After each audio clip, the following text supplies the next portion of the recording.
If you're experiencing high ping while playing Cyberpunk 2077, there are several steps you can take to improve your connection and enhance your gaming experience. Follow these steps to help reduce your ping.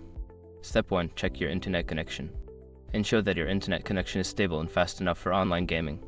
You can run a speed test to check your download and upload speeds, as well as your ping.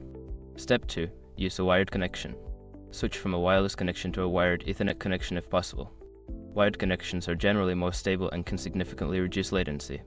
Step 3. Close background applications. Close any unnecessary applications running in the background that may be using bandwidth. This includes streaming services, downloads, and other online activities that can slow down your connection.